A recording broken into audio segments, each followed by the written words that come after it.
रक्षक महामंडळाचा अहवाल सभागृहासमोर ठेवला अध्यक्ष महोदय. अध्यक्ष महोदय, हा अहवाल 7 वर्षापूर्वीचा आहे.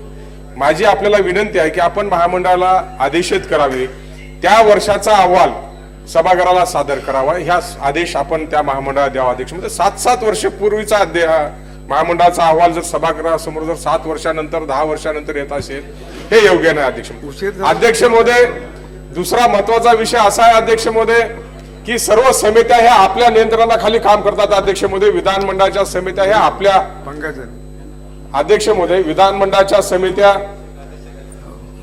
सन्मान्य अध्यक्ष महोदय, विधानमंडळाच्या समित्या ह्या आपल्या नियंत्रणाखाली काम करतात अध्यक्ष महोदय. आणि समितीचे प्रमुख, समितीचे सन्मान्य सदस्य, आम्ही सचिवाच्या साक्षा काढतो, जिल्ह्यावर दौरे करतो आणि सभागृहासमोर अहवाल ठेवतो अध्यक्ष महोदय. या अहवालावरती पुढे काय झालं हे समितीला समजत नाही अध्यक्ष महोदय. माझी आपल्याला विनंती राहणार आहे की आम्ही ज्या शिफारशी, समितीच्या शिफारशी शासनाला करतात, त्या संदर्भातली कारवाई ही आम्हाला अवगत झाली पाहिजे अध्यक्ष महोदय.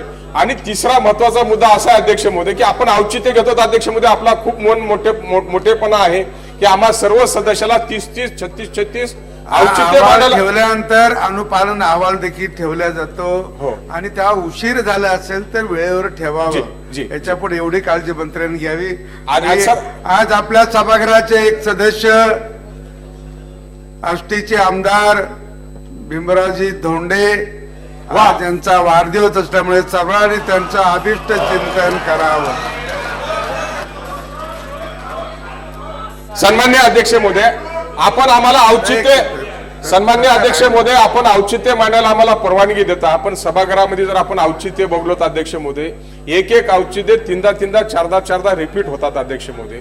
माझी आपल्याला विनंती राहणार आहे, आम्हाला आमचे जे औचित्य आपल्याला देतो ते 1 दिवस अगोदर जर आम्ही औचित्य दिलं तर आपल्या विधानमंडळ सचिवाला ते औचित्य डबल होणार नाहीत, रिपीट होणार नाहीत आणि सभागृहाचा वेळ वाया जाणार नाही. ह्या संदर्भानं आपण गटनेत्याशी चर्चा करून, बैठक करून केव्हा औचित्य आम्ही आपल्याला द्यावं या संदर्भातले नियम आणि हे ठरणं अत्यंत गरजेचं आहे. चांगली सूचना आहे.